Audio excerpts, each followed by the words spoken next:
Bienvenidos al primer video de la serie El cristianismo, una fe racional. Mi nombre es Josué García, tengo 34 años y hace 1 año y medio le entregué mi vida a Cristo.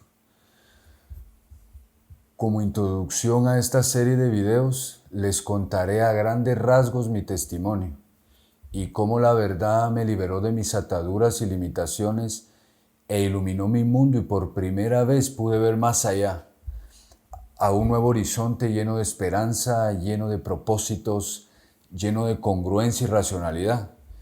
Quiero contarles cuál fue mi experiencia con este maravilloso libro, la Biblia. Hace algunos años decidí emprender una búsqueda. La meta era encontrar la verdad a toda costa. Y me hice una promesa, que cuando al fin la encontrara, no me importaría si la verdad me gustaba o no, si se adaptaba a mis preconceptos o no, si se adaptaba a mi estilo de vida o no, si se adaptaba a mis ideas religiosas heredadas o no, que nada me importaría, que cuando encontrara la verdad la abrazaría y nunca la soltaría. Yo no soy un santo ni mucho menos soy perfecto. Simplemente tenía una triste existencia llena de traumas y desequilibrios y ahora tengo una existencia gloriosa y una mente renovada. Y quiero compartir con ustedes cómo la verdad y el conocimiento transformaron mi vida. A mí me hablaron de Dios desde mi más temprana niñez, pero lo que me contaban de Él nunca se adaptó a mi realidad ni a mis circunstancias. Y al ir creciendo yo tampoco hice nada por tratar de buscar de Dios. Más bien, al entrar a mi adolescencia, lo que hice fue empezar a involucrarme con vicios, lo cual por supuesto pagué caro. Para cuando tenía 21 años, yo ya estaba lidiando con problemas con el alcohol, algunas otras adicciones y con desequilibrios mentales y emocionales. A mis 23 años había tocado fondo y a raíz de mi situación empecé a interesarme en el tema espiritual y a tratar de buscar de Dios por medio de la meditación, del aislamiento, del autocontrol. Y con el tiempo tuve mejoras significativas en algunos aspectos de mi vida, pero al mismo tiempo estaba empeorando en otras, y cada vez mi vida tenía menos sentido. Gracias a Dios, algunas personas siempre estuvieron orando incansablemente por mí, y ahora puedo ver y darme cuenta cómo Dios en su infinita misericordia empezó a tocar mi corazón desde esos momentos. Nunca subestimen el poder de la oración. Cuando estaba por cumplir 30 años, aunque aparentemente las cosas no estaban tan mal, en realidad mi existencia era trágica. Estaba frustrado, amargado, triste, vacío, desesperanzado. Y decidí que no podía y que no quería seguir así, e inicié la búsqueda definitiva por la verdad. Yo siempre he tenido una mente muy crítica. Yo nunca he creído nada que no tenga pruebas sólidas y razonables. Los últimos años que antecedieron a mi despertar, yo había llegado a mezclar conceptos místicos con conceptos cristianos y me había convencido de que la única manera de conectarse con Dios y poder extraer de Él todo el conocimiento y toda la plenitud tenía que ser a través del autocontrol y la contemplación. Para mí era lo más lógico. Pero a pesar de que practiqué durante algún tiempo dichas técnicas, mi vida cada vez estaba más vacía y cada vez me sentía más frustrado. Y seguía sin poder conectarme con Dios o la fuente cósmica, que en esos momentos para mí era lo mismo. Para cuando inicié mi búsqueda, yo ya sabía y tenía muy claro que la fe o la incredulidad de las personas a menudo tiene más que ver con la psicología que con la argumentación racional. Tenía claro lo fácil que sería ser engañado en el camino, la facilidad con la que mis preconceptos podrían jugar en mi contra y conducirme al error. Y obviamente verdad solo puede haber una, y equivocarme simplemente no era una opción. Así que los parámetros de mi búsqueda serían que haría mi investigación con una mente abierta, pero todas las filosofías y cosmovisiones que investigara tendrían que pasar por los filtros de las pruebas y argumentos razonables. Todo lo comprobaría arqueológica, histórica, biológica y razonablemente. Investigué cosmovisiones como el budismo, que yo ya había practicado algunas de sus enseñanzas en el pasado, el hinduismo, el humanismo, técnicas de autocontrol. De hecho, no me corté el pelo para nada durante casi 4 años, para comprobar ciertas teorías respecto a cualidades místicas del pelo. Y aunque aprendí mucho en el proceso, fui descartando las cosmovisiones y filosofías una tras otra, porque no pasaban uno o varios de los filtros que había establecido. Pero el punto de inflexión llegó cuando empecé a investigar a profundidad la famosa teoría de la evolución, de la cual yo había escuchado mucho, pero jamás había investigado el tema seriamente.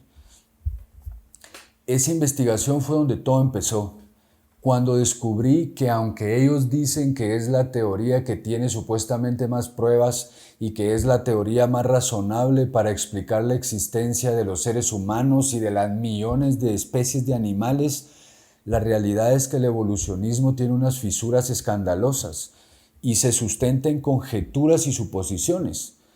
Subiré en su momento un video argumentando por qué yo creo en la teoría creacionista y no en la teoría evolucionista. Pero continuemos. Y aunque a mí la teoría de la evolución nunca se me hizo razonable, sí tenía siempre esa inquietud, porque muchos de los intelectuales y científicos famosos de hoy en día aceptan como un hecho esta teoría, y en todos los grandes canales televisivos de ciencia y de investigación la hacen parecer como una ley irrefutable. Me di cuenta que en los lugares donde debería de gobernar ante todo la lógica, el sentido común y sobre todo la honestidad intelectual, enseñaban con pasión y seguridad la teoría de la evolución, queriendo implantar en la mente de las personas y de los jóvenes sobre todo, de que la teoría de la evolución es la única manera razonable con la que se puede explicar el origen de la vida en este planeta, y tratan de presentarla como una ley, como que ya comprobaron a ciencia cierta que ese es el origen de la vida y las especies en el planeta Tierra, cuando no es así, cuando es una teoría. Sin embargo, buscan a toda costa hacerla parecer una ley. Empecé a pensar ¿por qué? ¿Por qué ese afán de querer limitar y dirigir la mente de las personas únicamente a esta teoría? ¿A quién le puede convenir engañar a las masas así? ¿Por qué descartan y ni mencionan las otras teorías del origen de la vida que existen, alguna de las cuales tiene pruebas razonables de más peso? Empecé a pensar ¿por qué? ¿Qué ganan? ¿Quién gana? Comencé a investigar a profundidad esperando encontrar que todo tuviera que ver de alguna forma con dinero, como casi siempre. La investigación me fue llevando a universidades, a grandes y reconocidos pensadores, al mundo científico, a presidentes y gobernantes, a élites, a sectas y logias, al ocultismo y finalmente al satanismo. Religión que descubrí que muchos de los que en realidad gobiernan el mundo practican.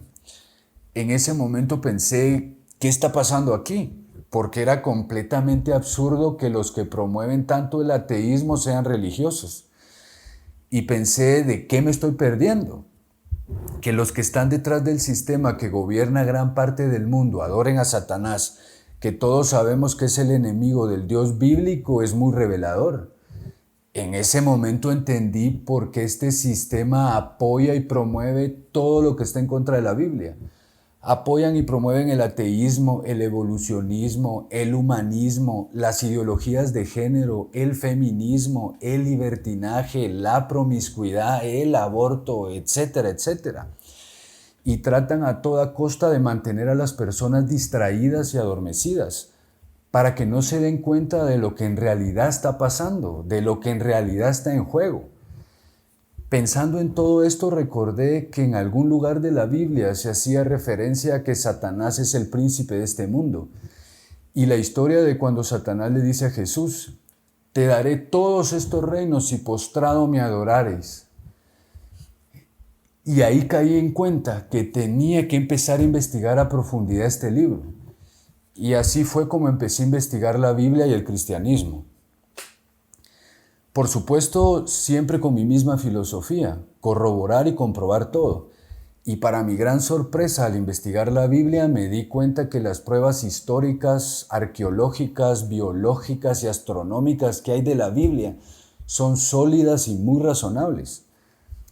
Luego de varios meses investigando y leyendo la Biblia, este libro pasó de ser un libro místico más a ser el libro. Algún tiempo después empecé a notar que las palabras que leí en este libro empezaron a golpearme, a confrontarme, a quebrantarme. En ocasiones me ponía a leer la Biblia y terminaba llorando. Y recuerdo que inmediatamente empezaba a tratar de calmarme porque me ponía mal, porque pensaba me va a llamar un cliente y no voy a salir a atenderlo así. Y se llegó el maravilloso momento en el que me di cuenta que había encontrado la verdad que busqué durante tanto tiempo. Increíblemente, ya en los últimos días, antes de abrazar el cristianismo, empecé a resistirme, a tener una sensación extraña parecida al miedo. Miedo de dejar mi vida antigua, pueden creer, esa existencia miserable que llevaba, pero sentí miedo, porque estaba por terminar de leer el Nuevo Testamento por segunda vez y sabía perfectamente lo que significaba seguir realmente a Cristo.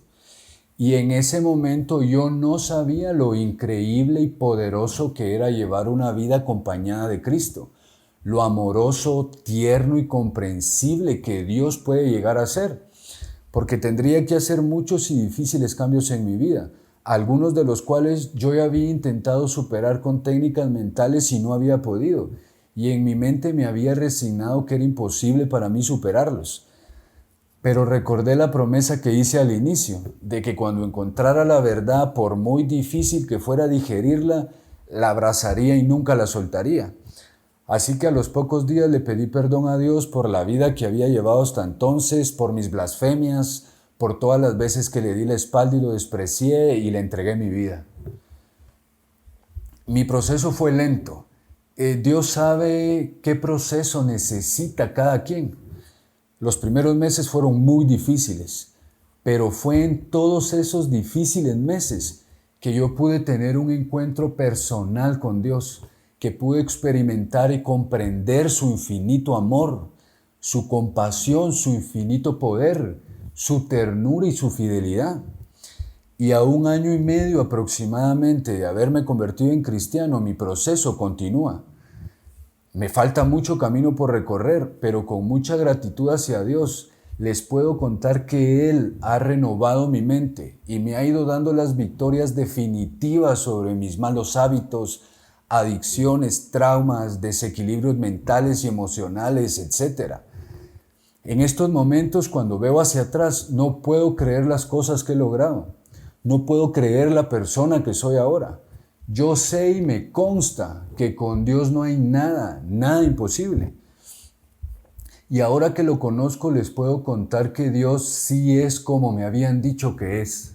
Un Dios amoroso, misericordioso, que está interesado en tener una comunión, una relación con la humanidad. Pero ahora sé que también es fuego consumidor, un juez completamente justo que aborrece la maldad, la mentira y la injusticia, y que estableció leyes y normas que rigen este universo. Y así como hay leyes y normas que rigen nuestras sociedades, las cuales si se quebrantan tienen graves consecuencias, sanciones económicas, pena de cárcel o incluso pena de muerte. De igual manera, si quebrantamos las leyes que Dios estableció, tendremos que pagar las consecuencias. Y así como necesitamos un abogado que nos asesore, defienda y salve de la condena si transgredimos alguna ley, y si somos hallados culpables nos condenarán a una pena, de igual manera necesitamos un abogado que nos asesore, nos guíe, nos defienda y nos salve en la corte celestial. Y si somos hallados culpables, seremos condenados. Pero Dios en su infinita misericordia pone a nuestra disposición y sin tener que pagar ni un centavo al mejor abogado del universo, el cual jamás ha perdido un caso ni lo perderá. Su nombre es Jesús. Y todo tiene sentido. Dios no creó ni es el culpable del mal. El mal es el resultado de que la humanidad le ha dado la espalda a Dios y ha quebrantado sus leyes. Juan 14:6. Jesús les dijo: yo soy el camino y la verdad y la vida. Nadie viene al Padre si no es por mí. La verdad no es una filosofía, ni una religión, ni tampoco una cosmovisión. La verdad es una persona y su nombre es Jesucristo. Fue un poco larga la introducción, lo reconozco. En el próximo video entraré de lleno a mostrarles por qué el cristianismo es una fe racional. Cualquier duda o comentario me lo pueden hacer llegar por inbox o por medio de nuestro correo electrónico, el cual está en la descripción de este video. Gracias por haberme acompañado. Nos vemos pronto. Bendiciones.